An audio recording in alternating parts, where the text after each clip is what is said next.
What's going on, folks? I hope your day is going well, and mine is going pretty good. Got to start off with that greeting because I'm trying to promote positivity here. But with all of this positivity that we have today, I find it very necessary for us to get into a more serious topic, and that will be relative to behavior, because that's what we talk about here on this channel. We talk about bad behavior. So what I'm going to do, this video is going to be about showing indifference or apathy towards the narcissist. Now, of course, this is about the workplace scenario, the toxic workplace environments that I talk to you guys about every day, because 99% of you guys in this working world are going out here every day making a living, and you're dealing with this. But today we're going to get a little bit deeper than what we've previously discussed, because we're going to go into the finer aspects of narcissism on a world scale, right? Because I think before we address what's happening in the workplace environment, we need to really take a fine look at the actual people who are contributing to the narcissistic workplace environment. So what I did was I comprised a list of several things that I think will be helpful, in order for us to catalog how we're coming to these situations in life and the things that we're dealing with, right? The types of people. Because if you're like me, you deal with people every day who are very frustrating, and it's really about their intelligence. Now, I talk a lot about intelligence because, believe it or not, intelligence is the core foundation of reasoning for anything that an adult is going to do, or how they're going to, rationalize or see something. The foundation of their intelligence. And when you see people who do things who are very annoying and who get on your nerves because you're just not even understanding the framing or placement of why they're doing what they're doing. It's behind how they're thinking, because you wouldn't do that, right? You wouldn't think to do that, So we'll start off with the first concept in the world of with this type of thing, because people are something is wrong with them. So when they do stuff, and like, let me give you an example. Any given day, if I'm doing these videos, I could be anywhere. I could be out and about somewhere in the world. I could be at a business, any place, handling some, whatever. And I will encounter people who will literally spectate the moment because they see someone talking on the phone. But really, we live in a world of social media. Everything is done on the phone. Everything is done on Facebook Live, right? So if you see someone talking on the phone, there is no reason to be concerned about what they're talking about or to be interested, right? If you have no idea, you just see somebody talking on the phone. In today's world, I could be literally speaking to someone via the phone, right? And I'm not talking about just with audio. I'm talking about I can visually see them as I'm speaking to them. So when you're standing around somewhere and you see somebody walk past you and they stop and double back and they just stand there and cross their arms and watch you, you're not filming some top-notch TV show or some action scene on a movie set or something. There's no reason for that. But the people who do that are clueless to why you're talking on the phone. Maybe you're talking to a loved one. Maybe you're handling some business, a conference or something, Skype or something, whatever you're doing. But it's totally rude for that person to stand there not knowing you, right? You don't have a sign advertising you're doing a show or anything, and to listen to what you're talking about. Now, if you went to these same people, because I keep saying it's about behavior, if you went to these same people and you solicited their help because you needed to get your car out of a ditch or something, these people wouldn't be available. They would keep walking. You see what I'm saying? They're only interested in shiny things, right? And if you can do something, give them a little glimmer, they'll pay attention, right? The short attention span and intelligence of people in the world today.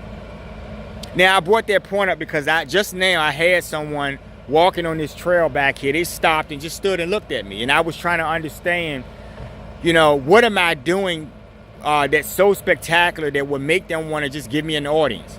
Because these people, I would really appreciate you guys and all of you spectators who are around at this moment. Go to my channel, go to my website, right? You want to look at something, you want to watch something, I have a whole archive of videos. You can check those out.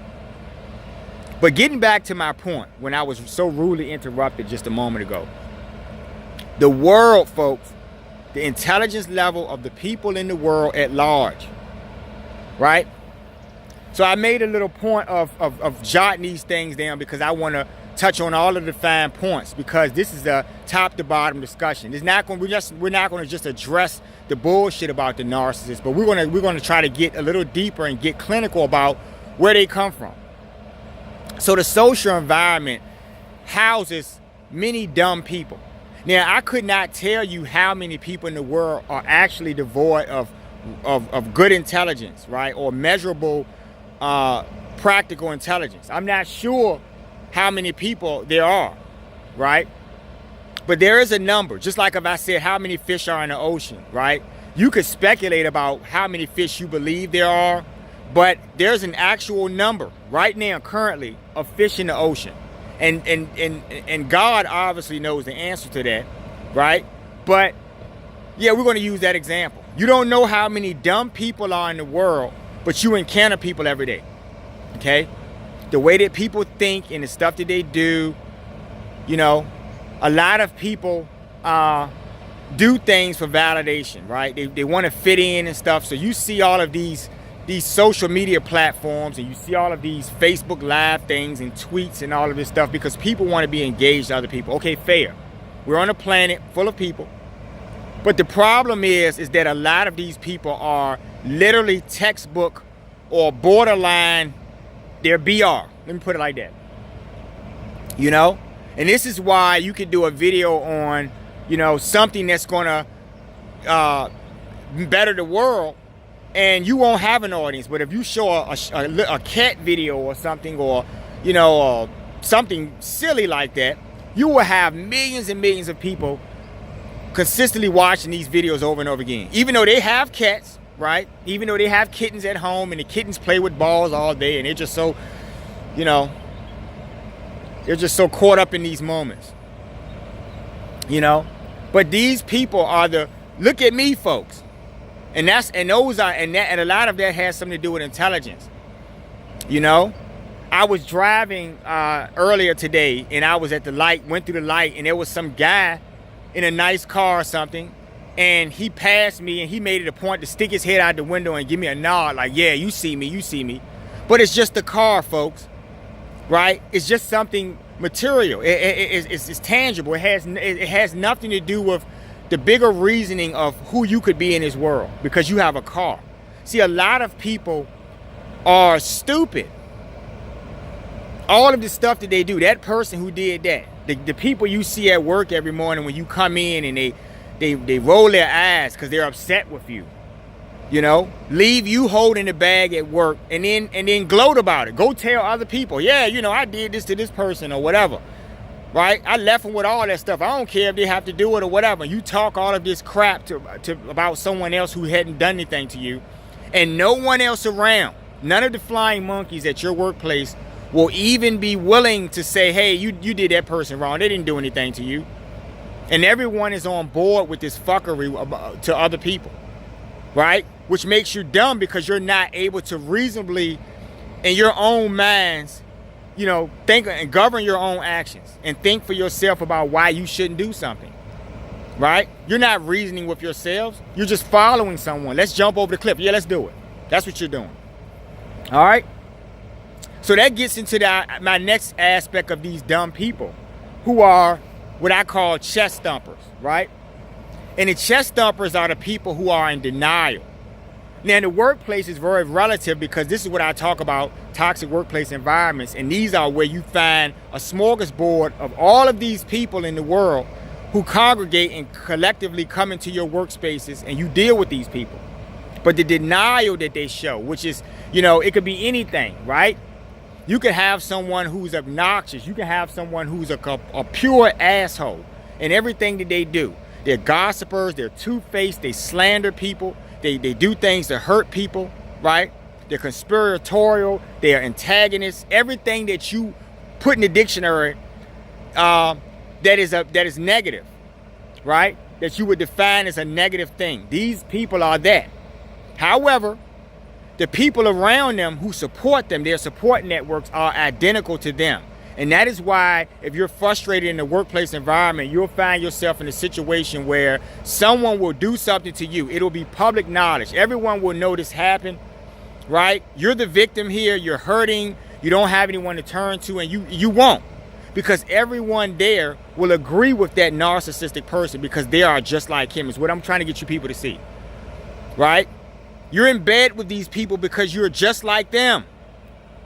You only do things because you find comfort in them, right? So you're in denial. It could be a situation, where because you're crazy, you deny that person is crazy because you don't want to think of yourselves as that, but you're just like that person. You get what I'm saying? Someone's 500 pounds and they say they need to, they could stand to lose a few pounds. Maybe a lot, but in their mind, they rational. I don't need to use but a few pounds. People can be whatever size they want, but I'm giving you an example of the person sitting next to them who's 400 pounds, who will say, oh, you look great. If someone's having heart problems, if they're having health conditions and stuff, why tell them that they look great? It's a lie, clearly, right? But you are lying to them because you yourselves are in the same boat. That's what I'm talking about, this denial. Y'all don't get it. You're in the same boat. So you don't want to think of yourselves. You're afraid of that mirror. I keep bringing this freaking mirror up, folks, and you guys are afraid of it. You're afraid of looking in that mirror and facing who you are or which you haven't been. Okay? And that's what I'm talking about. All of that is relative to your intelligence, whether you believe it or not. If you're a fucking dummy, you're not going to be able to contemplate bigger things for the world or yourself because you follow people. Get it? All right? And those people, you follow them right into your workplace because these world constructs, right? We all have to work a job. Most of us are in the 99th percentile, whether we own our businesses or not. We still have to make it happen to put food on the table, right? We have to survive, okay? So you're forced on some level to work a job, to pay taxes, do all the stuff you do, deal with these people at your job, right? All of these people who I just previously spoke on, who do things to you every day, right? And then somehow it turns around on you like you're the bad guy. You're the person who's not being social. You're the person who seems to not like other people. But the people don't like you guys.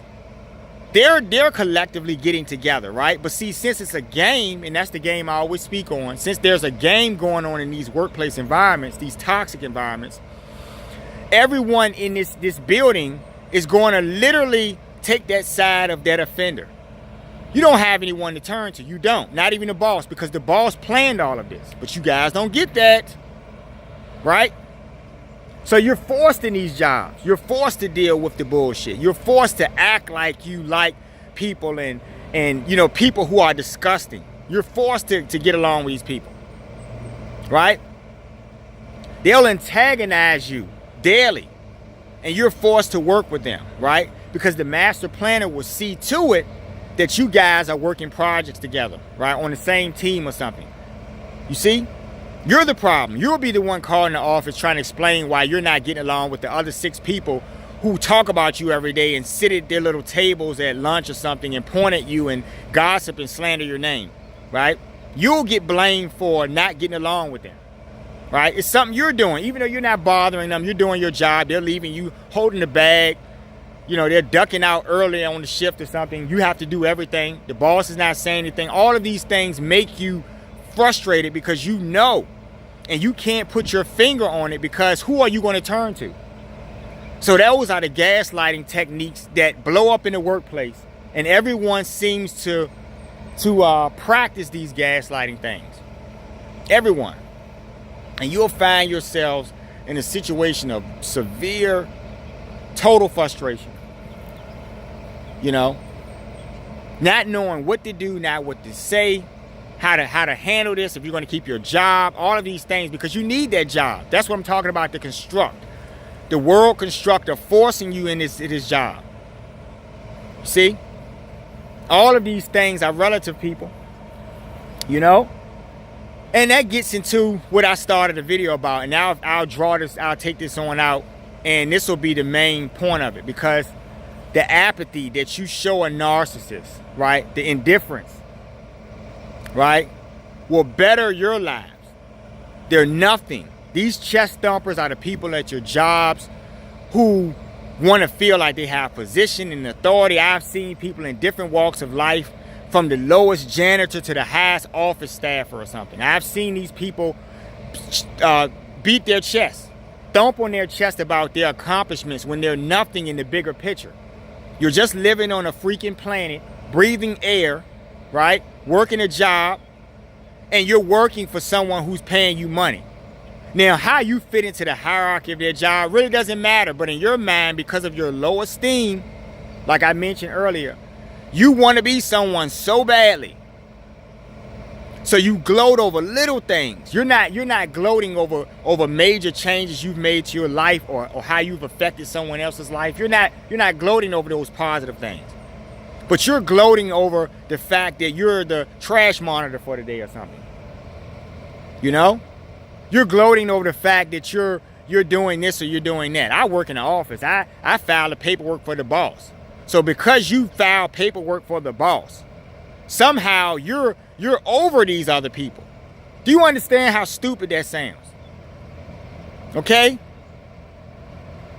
It's all a construct, folks. The world that you live in is all a construct. But it just makes you realize all of these people walking around like they fucking run, like they're heads of state or something. You just work as a fucking secretary. You work as a janitor. You work as a fucking truck driver. You work as this or that. Whatever you guys are doing.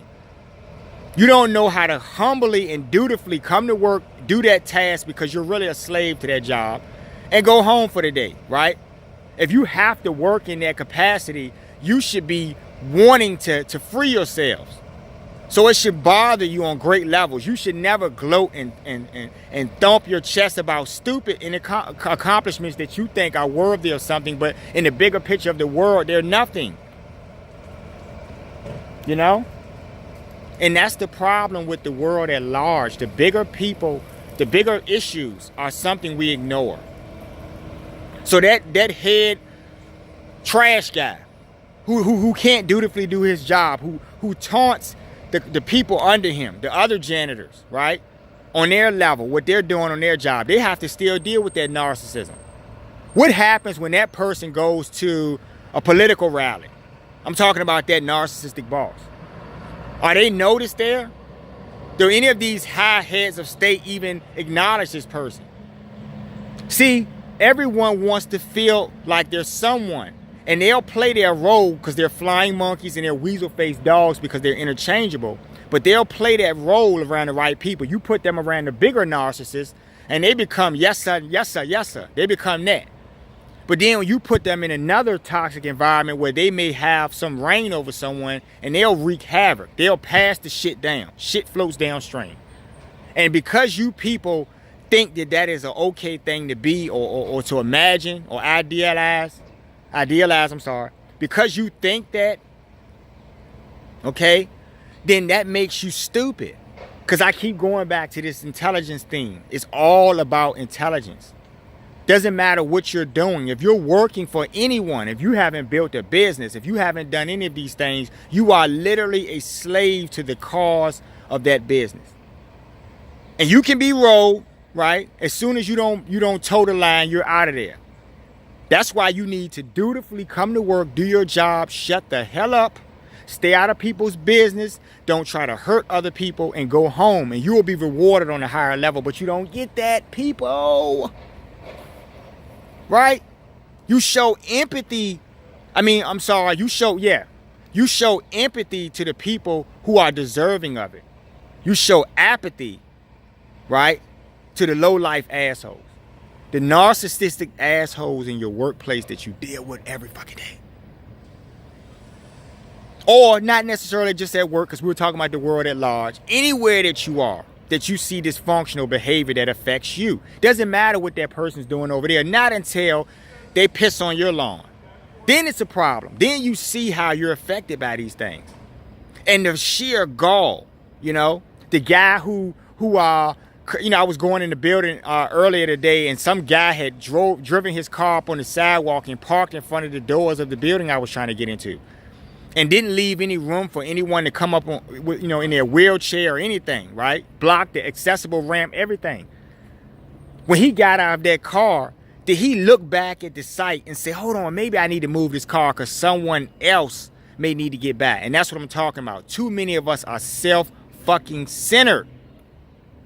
That's why you're jackasses. That's why you're narcissists. That's why you make the world terrible. We need to rid ourselves of you assholes. I'm tired of this shit. Every day, folks, for years and years, we can talk about these people because they are you, they are your neighbors, and they're your coworkers.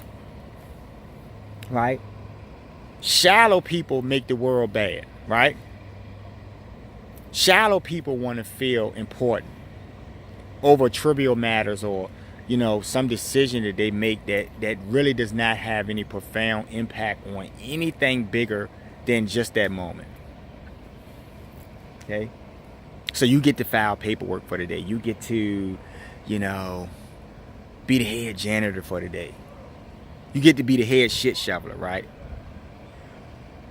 And you're walking around talking about you're going to change the world by shoveling that shit that someone started a business because they wanted to do something, and you're helping fulfill that desire that they're trying to, you know, implement. And you think that you're better than another person. Oh, I can't stand you people. So you'll deal with these games every single day, and everything that you say, or everything that's said to you by narcissistic coworkers or bosses will be part of a game because they have a problem, which is why I'm gonna sum this up. The world at large has a fucking problem. The majority of people I meet, because I do this on a day-by-day basis, folks, some of you guys out there, you're not social researchers like me. You don't really care enough to try to make a difference or see why something is. But I do these experiments every day. I count 10 people I engage, and I count how many of those people are worth something. And every goddamn day, one person, and some days zero, right? I don't find value in any of these people. If you're a two-faced liar, if you hold a dagger, if you're a backstabber, duplicitous asshole, low-life narcissist, if you're crazy and you try to hurt people for your own sheer benefit because you take pleasure in someone else's pain, the narcissistic mind, you know, we need to rid ourselves of you because you guys are not understanding that the majority of things that are happening in this world are really happening because you're dealing with narcissistic people. They are the people who are doing it. Now, the justice empaths like me, we're fighting against it. And guess where you guys fall in if you're not doing either one of those things? You fall in the fucking middle, and you are the majority. And that's why shit does not do anything and it stagnates, because you guys screw everything up. So we had to have a quick talk today. We had to get this out, right? If you want to know why I continuously talk about the narcissist, look in the fucking mirror before you ask that question. Look in the mirror. You know, don't ask of me anything that you can't find out for yourselves by looking in the freaking mirror. I love bad behavior, people. But I love even more thinking that I can be positive and there's going to be some good result down the road that I can't see just yet. That's what I hope for. That's what I strive for. That's my purpose about coming and having these talks with you guys, to make a difference. Not for money, not for a lot of these vain things to be seen, to hello people. None of that bullshit. Because I don't think enough about you people to care like that. I care only about the people who are like me. Only the people who are going to help change this thing. So as usual, and as always, like my videos, share them, and subscribe to the channel. Pick up my book, I Love Bad Behavior, on my website, thinkbehavior.info. Go there, please. And you can also pick it up on Amazon. You guys have a great, wonderful day. Think about all of the stuff that I've said, because it's true. And I don't say anything just for the purpose of just talking, because a lot of you do that. Right? Put up or shut up. Take care.